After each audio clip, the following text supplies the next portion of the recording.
Queen's Comic Podcast. Hey, let's go. Hey, what's up, folks? This is the Queen's Comic Podcast. I'm Billy Bombs, I'm Ian. and this is Kalabak. And I have the same hairdo as Kalabak, second son of Darkseid. These are I'm going to get a little nerdy here. Can you hear me at all or no? Yeah, I can hear you. All right, cool. These are the DC Direct Jack Kirby figures. They did 8 of them. I have a Mr. Miracle. Now I have Kalabak. Just came in the mail with a big Barda.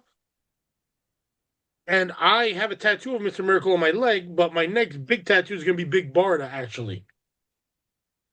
Because I love comics. I don't know if you've heard. Yeah, word is out. The word's out. It's like Steve Jeppy. You got caught, baby. Yep. You got caught. Show's over. We should talk about that. 100%. Would you like to go into that first, or do you want to talk about books first? Let's talk about books first, because that's going to be more fun. And then we'll see how much time we have left. All right, cool. I'll make mine quick because I'm going to hit Steve Jeppy where it hurts. Or right, Marvel already did. You go first. I always go first. You go first. Oh, okay. I got picked up today, Cruel Kingdom from EC. What'd you think? Oh yeah, I haven't read it. I just came from the store. All right, we'll talk about it next episode then.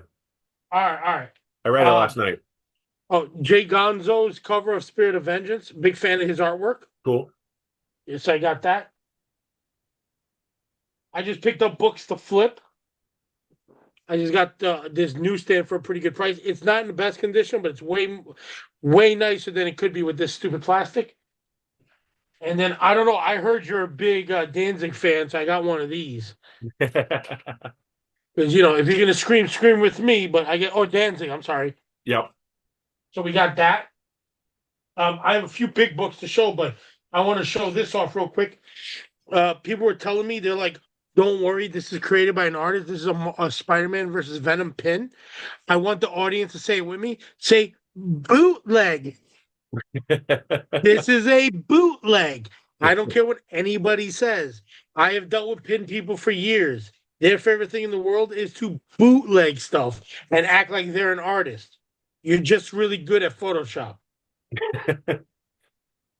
And let me hit up some of the little books, and then I'll show you my big book and who I got it from. I got Mirage Studios Gizmo number 2. Okay. Cool. Gen 13 number 19. I'm a big fan of that. You may hear my dog tackling in a second. Bade, Biker, and Orson. That's Mirage too, isn't it? I don't know. Is it? Yeah, Mirage Studios.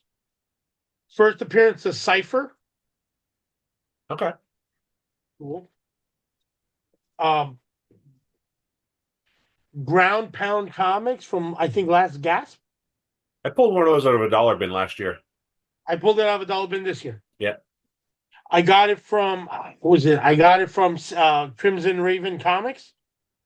And then, I don't know if I showed this last week, this Frank Miller Deadpool, like Wolverine. I don't know what's up with Wolverine's face, but whatever, tomato. All right. We're going to hit up this thing because this has to do with Diamond in a minute. Return of the Living Dead by Mark Spears cover. Finally got it. Finally got it. And here's my big book I got from Heroes Reborn. He wants to come on the show and show off his books he got, but we only got 45 minutes, buddy. We'll have him on next time. We'll just have to coordinate it ahead of time. We should, because he's fun as hell. Yeah. Here, Uncanny X-Men 94. This is a grail for me to look for. That's a big book. I never see this for a price I can afford. He gave it to me at a great price. That's awesome. Yeah, so I got that done. Now it's your turn, buddy. All right. So I got 2 weeks worth of stuff. A few pickups from the Hot Flip show 2 weeks ago. We got the Godzilla 70th anniversary painted cover with the James Stocco story inside. Dollar bin pickup. That's nice. Yeah, I was pretty happy with that. I bought it based on the cover. Evil Ernie Wizard 1/2 with the glow in the dark cover. That I love that cover. Yeah, it's pretty cool. Yeah, there's like 2 versions, one glow in the dark and one regular, right? Yeah. You got Star Slammers number 1 signed by Walt Simonson. Yeah, that's a Walt Simonson cover. It is. It's very nice. With a COA from way back in 1994. I love that. Got the Valentine's Bluff Massacre photo cover variant.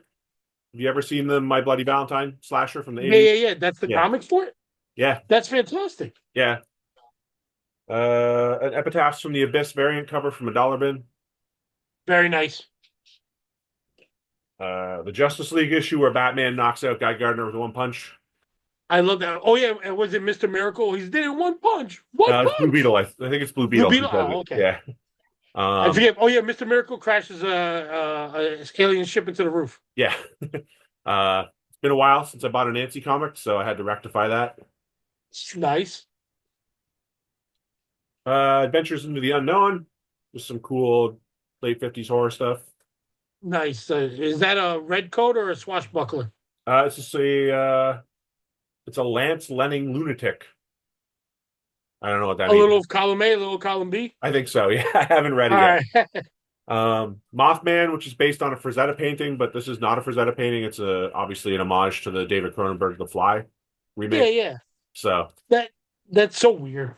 yeah, random. And then for $5, I got a pre-code crime book, Justice Traps the Guilty #9, featuring Jack Kirby and Joe Simon. Kirby on the cover there. Very Pretty nice. happy to Is pick that up that for is he the $5. one with the numbers in front of him? Yeah. It's pretty beat up, but if you can pick up pre-code crime or horror books for $5, you Yeah, should who do that. cares? So that was Hot Flips. Oh, and our friend Matthew gave me a copy of Warm Fusion, signed by the author. Yeah, I got one too. Have you read it yet? No, man, I haven't. This is my busy season. I didn't get around. I got the other cover signed. It's good. Thank you, Matthew. Yeah, thank you, Matthew. It's really good. It's again, read it. We'll talk about it next week, but it's twisted. Good, good, good. Yeah, Dude, the one thing. All right, I'm gonna say something real quick. sure. Distillery could be really good. Yep. But I think they're just focusing on the wrong things half the time. Seeing a new writer and a new artist is the best thing we need right now. Yes, I agree. Fresh blood. I am so tired of the same 4 people. Mm-hmm.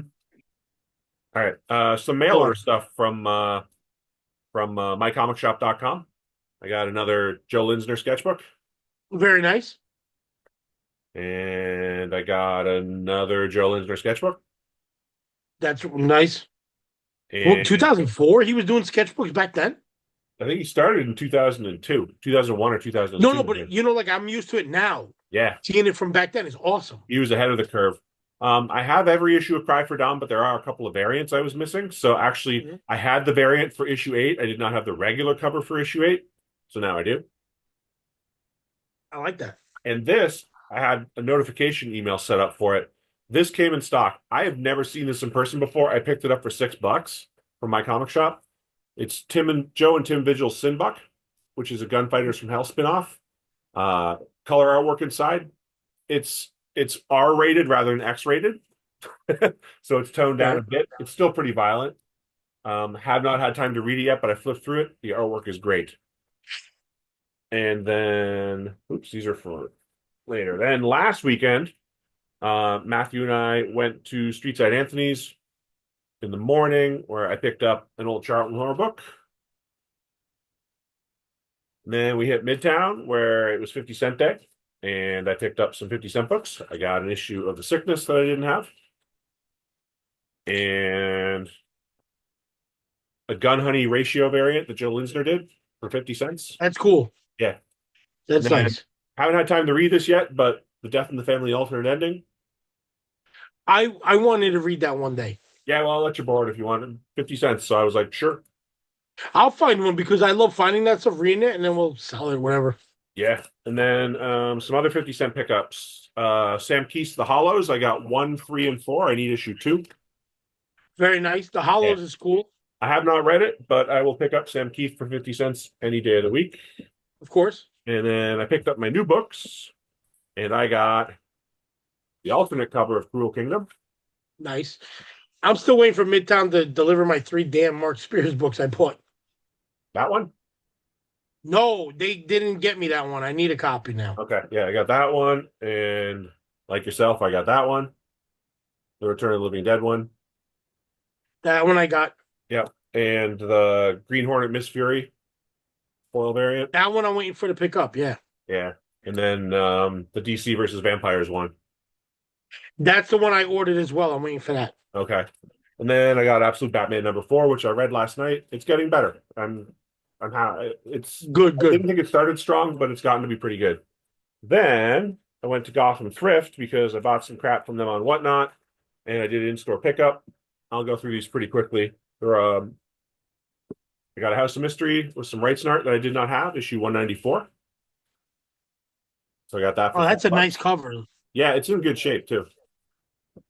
And then I got a handful of Tales from the Crypt reprints. Nice. Yeah, And this is all on Whatnot? yeah, for $1 a piece. Why not? Yeah, great Jack Davis Nice. covers on these. We'll talk about Jack Davis some more in a minute. Love that cover with the zombie on it. Mm-hmm. Axe wielding maniacs never go out of style. And I I like also, so much blood back then. yeah, and also 4 Don Rosa Uncle Scrooge issues. Very nice.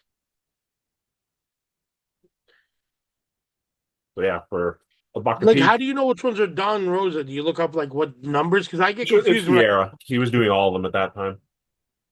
no. But like what numbers or like what years? Off the top of my head, I don't know. These Okay, these are not these are I think mid-90s issues. okay. Because I have a few, but like they're beat up, but I can't find the writer for some reason. I think Rosa wrote a lot of the stories as well, All right, cool, but I'm cool. not positive on that, but I think so. And then so that was Saturday, and then Sunday I made the trip across the river to the great state of New Jersey, where I got an upgrade on this book because my PC copy was beat to hell. Who did the cover of that one? It's so nice, Wrightson. the guys. Wrightson. Writes it. All right. Yep. And then the He's very last issue, detailed on the humans. kinda. The last issue that I needed from the run was issue 14, and I found that. A nice copy for $8. So that run is finished. I now have Good for every you, issue man. of the original Swamp Thing series. I found a Joe Linsner Vampirella book. That's a nice cover. It is a nice cover. The interior art he did as well. It's not as good. The coloring looks wonky on it. But the cover's great. I got an issue of Doorway to Nightmare that I needed. I now only need one more to complete that run. Nice Mike. This is all the Madame Xanadu books. Sorry? Madame Xanadu. Yep. Cool, cool. Some Charlton horror. That's cool. You're getting there with the Charlton though. It's endless. There's so much of it. A weird War Tales that I needed with a creepy Nazi vampire coming out of a Yeah, coffin. I know the cover got me good on Yeah. that one. They weren't shy about putting swastikas on covers back in the day. Not at all. No. Couple issues of Tomb Raider. I don't know why I keep buying Tomb Raider comics, but when I find them cheap, I pick them up. They're not very good. And another Tomb Very Raider bubular. dollar bin.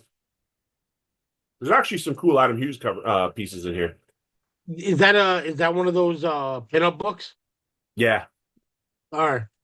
Because the cover is somebody else. It looks like Chris Bachalo. The cover is by I think it's Silvestri.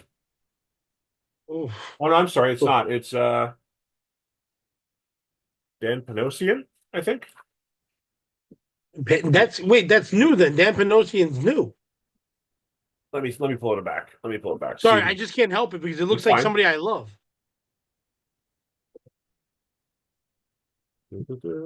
On the cover, main cover, Clarence Lansing. Oh wow, I don't know. Yeah, it's really Oh. hard to read the signature on the actual art, but in the front it says Clarence Lansing, who I don't think I've ever heard of. No, you have. He's the I guy have? who does classic X-Men covers between Arthur Adams and Adam Hughes. Okay, there you go. You know the reprints from back in the day? Of course, yeah. That's the guy in the middle. Okay, I did not know that. Mhm. Rosetta cover from a dollar bin? Sure. That's cool. Yeah. Freedom #1. This is What is like that? the One of most. his last pieces he did then? Sorry? Is that like one of the last pieces he did? I don't know what year that he did this on, to be honest. I don't actually recognize this. I have a lot of Frazetta's work and a lot of books on Frazetta.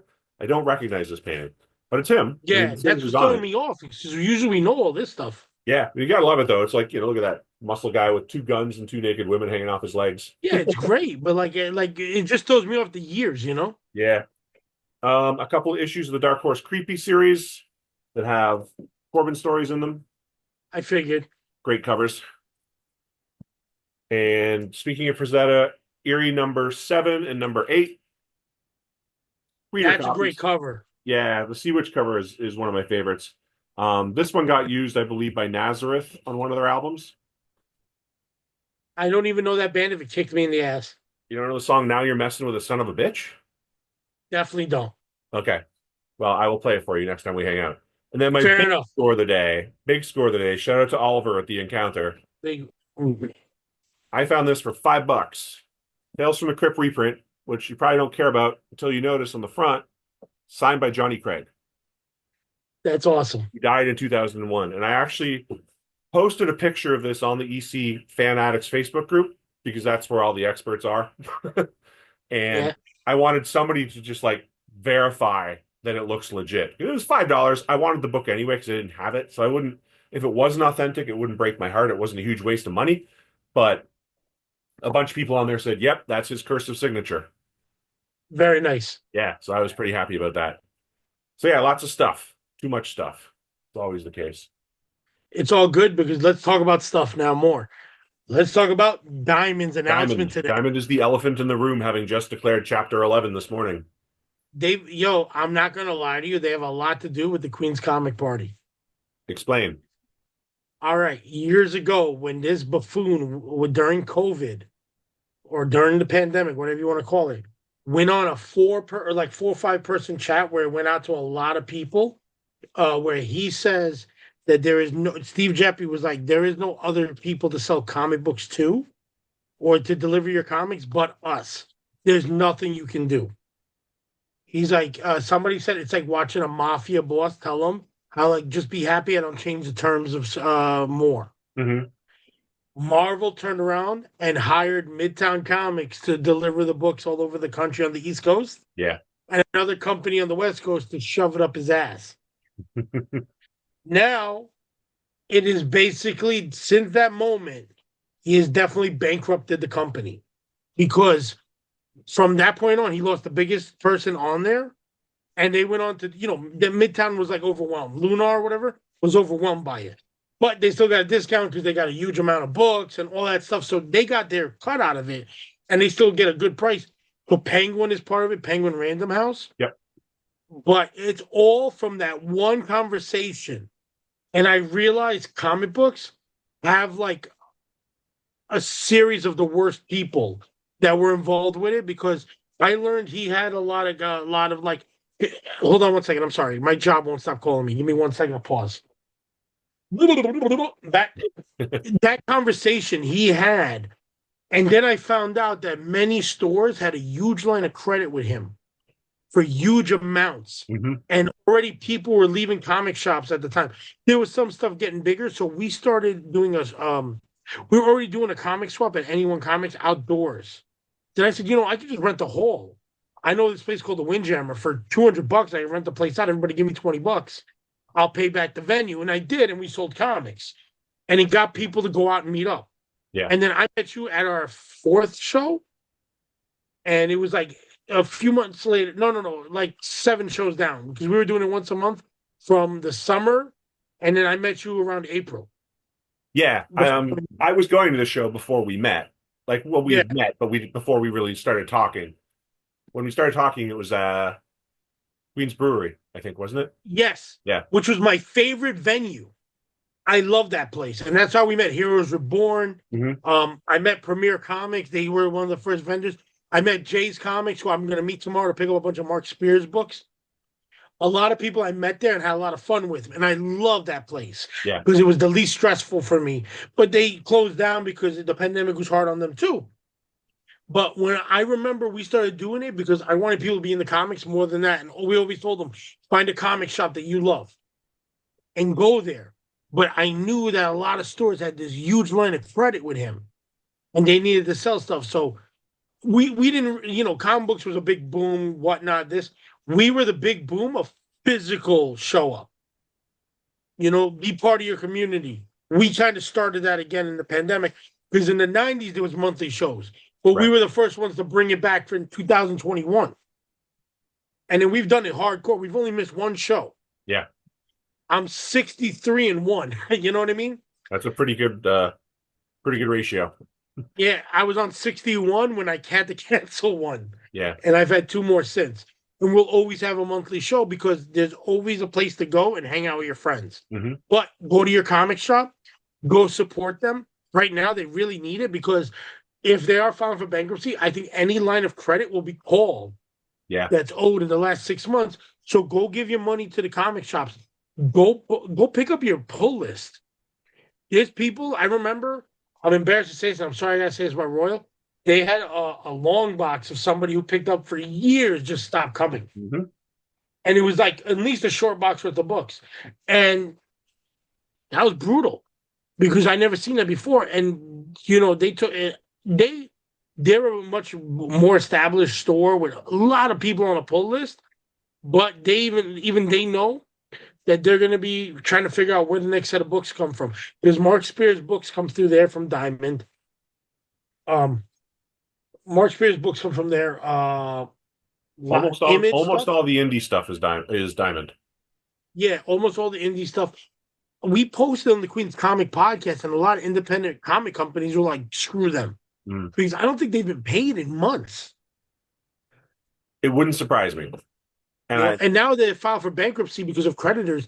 Any check that's sent out will be recalled. yeah, You know what I mean? Like you're supposed to give 99 days or something like that before you do that of the final check, so no money gets recalled back of people that you've paid or clawed back or whatever. yeah, and I mean, people who don't just buy Marvel and DC books already know from the last 2 months that all the indie stuff's been late. Yes, because look, these books are late. I've been waiting for. I ordered a few days after you, and it went through. Midtown hasn't gotten it at the outlet yet because it's only Saturday, Sunday. So hopefully this weekend. But like, it's kind of wild, man. Like, then they closed their location in Plattsburgh, New York, and I think it's Plattsburgh, New York, and they moved everything to Tennessee. But then Tennessee got 2 inches of snow last week, so they're behind. Don't get me wrong. You already know you're going to file for bankruptcy. Why'd you close the location over there? That's a good question. Why would they go to all that effort and Closed move it to if they, try and rebuild. yeah. I'm sorry. It's just you screwed people out of work Hmm. that worked there. I don't think they got a severance package because it was an abrupt sale closing. And now you filed for Chapter 11. You give nobody time to. Their checks can be recalled. Right. Their paychecks, which is insane. Yeah. Well, I just totally went off to a deep end. I apologize. Sorry, I feel bad for the employees that are affected by this. I don't have a lot of sympathy for Steve Geppi. I don't either, Mister. I have a museum of comics. You like money. There's, You want to there's, be the mafia it's boss. not even that. Everybody likes money, and I think having a comic museum is a great idea. I just wish somebody else would run it. There's a lot of horror stories about him out there. Yes. Yeah, You yeah. know, accusations of anything from racism to assholism, and you know, I'll cover myself here and say, to the best of my knowledge, they are only accusations. Well, I've never really heard anything, but to be honest, with you, I don't listen to a lot of older comic of store owners Mhm. because everything I've done they say is dumb. So whenever they start talking about Steve Geppi, it's either like he's the greatest guy on earth, he's the biggest scumbag. So I kind of zoned that out, and I didn't realize how much I zoned it out because I kind of don't even remember the guy's name until I had to Google it. I worked for a comic store part-time back in the late 90s, or was it the early 2000s?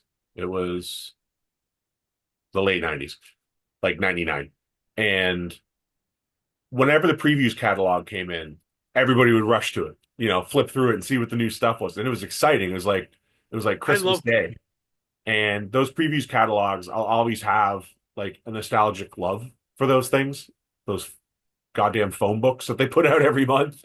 yeah. But even back then, there were problems with Diamond. Stuff would show up damaged, stuff would show up late. Orders weren't filled properly, they weren't packed properly.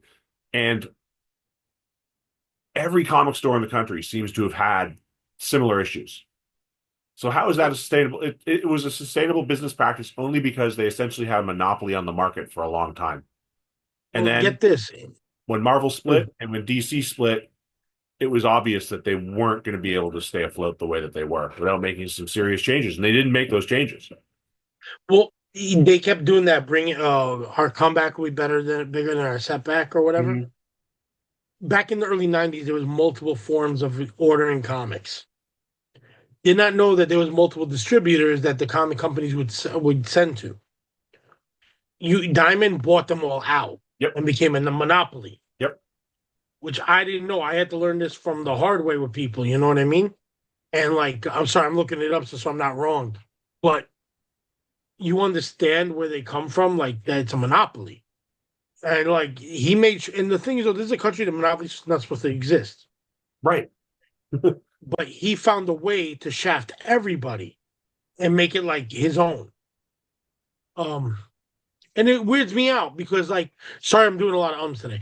Well, it's a subject that I know, but I don't know the whole details because I've kind of ignored this guy. Mhm. Once you watch somebody and they give you a bad taste in your mouth, you're like, I'm going to support the comics with or without him. Right. There's some people on Kickstarter, racist perhaps, like that are on there selling their books, and then there's some really good independent stuff. And you realize how much of a hit they got to take to sell their stuff on Diamond, Mhm. and how long it takes them to get in Diamond, and how much of a great thing it is to be on there. And I don't see comic books to be like that. If I owned a comic book distribution center, I would love to be more independent comics, so then my books would have more shit to send out. Right. The most stuff I saw was that he was happy IDW still used them. Yeah. You know, and if it weren't for the fact that those have some hardcore fan bases, G.I. Joe, Star Trek, what else? Turtles. Turtles. My Little Pony. If they have the most hardcore fan bases, they would not exist on previews. They could probably do their own stuff. But half the license, well, maybe not half, but I mean, yeah, IDW had GI Joe, but they don't anymore. It's Skybound. Oh, I'm sorry, but they had it for a while and it was good. They did for a while. They had Transformers too. But those Isn't are it all Dynamite those now? were I'm sorry. Skybound. I sometimes think Dynamite and IDW's together. Yeah, they're not. My mistake. They're not. But they have good fan bases. Like I heard the Green Hornet's a big seller, and I've never seen nobody. I don't know anybody who reads Green Hornet. Who reads which? Green Hornet. Oh, yeah. I mean, Dynamite's still putting it out. I heard it's a great seller. I just don't know anybody who reads Green Hornet. Neither do I. I bought the Mark Spears cover. I haven't read it yet. I will read it because I try to read everything I buy. But yeah, I don't know anyone else who's picking up Green Hornet on a regular basis. And a lot of like I know I'm gonna have a problem getting my indie books, and it's gonna be harder to get a lot of stuff. But I also see people who copped out. Mhm.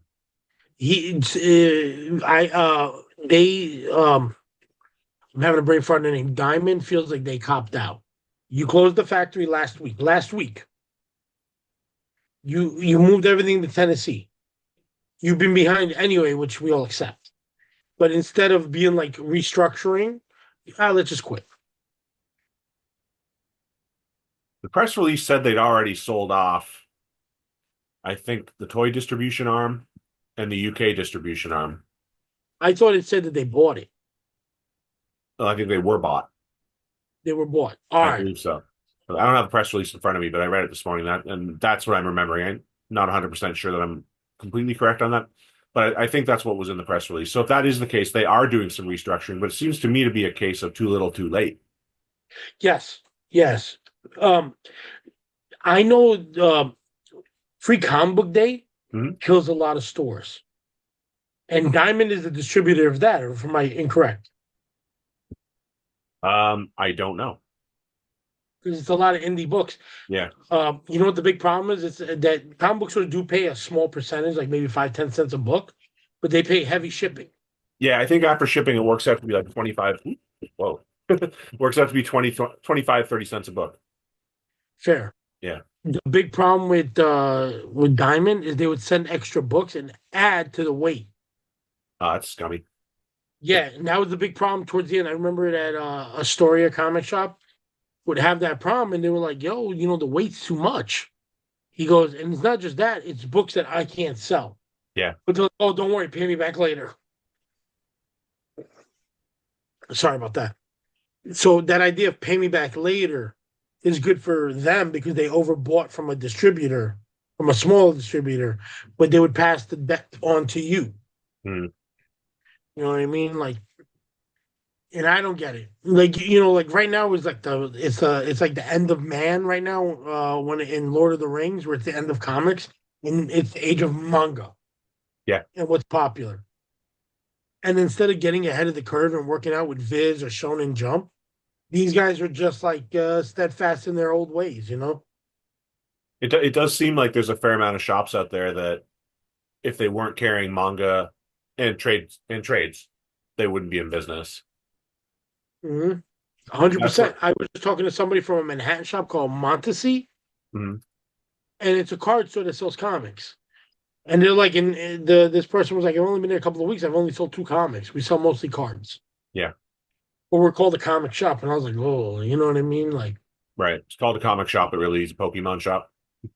yeah, it's a Pokemon shop. And even our shows, like, we have people like that set up that sell different stuff, but it tries to be comic adjacent. Or I like Pokemon like people; they're very nice, so I like having adjacent people like that. And it brings in like two types of collectors: comic book collectors, and hopefully their friend to come check out their show. Right. But I think the Queen's Comic Party tries to evolve more than the damn shops do. You know what I mean? Yeah. Um, I don't know. Is it easier because we're not locked into a lease? I'm locked into something coming up, but like most of the time, I'm never locked in anywhere. I've tried to be the wanderer for everything, and not just because I love the song in the film. I mean, I prefer to like be able to say I quit to somebody or I don't care. Yeah. But that's because I kind of grew up like in a punk DIY method. But comic shops, I do love comic shops. Like I am devastated in such a way I cannot describe that I know the hardships that's coming Hmm. from this bullshit. Yeah. I would not answer the phone from anybody number I did not recognize for the next 3 months if I owned a comic shop. Yeah, I'm worried about the smaller stores. I mean, bigger guys like Midtown they're going to weather the storm without help, probably without too much trouble, honestly. But the smaller shops, and especially the shops that specialize in alternative stuff and indie stuff that Diamond had such a stranglehold on, those guys are in trouble. Yeah. And the thing is though, Image is the best dealer out of any comic book company. They give you the best rates where you can make the most percentage, and it's the most brings people in books. You know what I mean? Like we have a new series, check it out, some new writers, like headloppers and stuff like that, and just trippy art, trippy shit to try out. Uh Oprah is from there. He got to do G.I. Joe for a little bit. Yep. And the pricing is great for a store. And they don't cut you at the knees, Image, to do like cheaper sales from them directly because they're very comic store oriented. But I think they're distributed through Diamond. Yeah, I think so. And they're going to have to go find somebody else to distribute them. And I do know issue ones usually pay off their next couple of issues so they don't worry. But does it matter if you got to start from scratch too? Where am I going to get my next Spawn issue? Right. You know what I mean? Like they're gonna have to, like it kind of screws up like a lot of the small companies, I'm having a brain fart, like the Return of the Living Dead people, where they're gonna send their books. Because I was excited. Cover A is all Mark Spears, and I'm a punk rocker. I love Return of the Living Dead. Yep. It's the way of life, but you know what I mean? Like you can't help it from that film. One of the best punk rock horror movies of all time. When the zombie talks into the police car and says, "Send everybody," send them all. Come on, It's a I want to great read the movie. comic. I Huh? wish the cover is the best part of the comic. Is it that bad? I didn't like it that much. I just got it now. I You know didn't what care it for the is? interior art. It's I don't mind. Return of the Living Dead obviously is a horror comedy. It's got plenty of humorous elements to it. So I don't mind the comic being humorous. That part is okay with me. The artwork is just a little too it's cartoony and it feels rushed. I feel like that about the Toxic Avenger, Mhm. but I love Toxic Avenger, and I have a to my favorite to my one true love, Billy Bomb, signed by the creators, which I thought was funny as hell from Everyone Comics. They did that for me for Toxic Avenger 1. How am I gonna get that book? You know what I mean? Like that's on my pull list. Yeah, well, I mean, Diamond said it's going to be business as usual. So we'll see.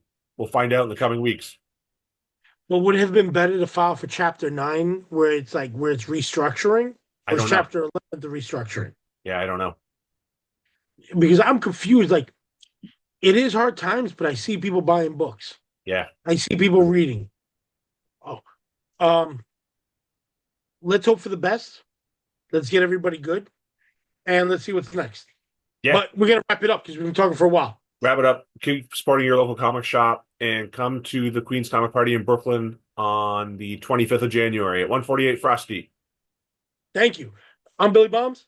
I'm Ian, and we will see you later. See you next time. Bye. Bye. Queen's Comic Podcast. Hey, hey, let's go.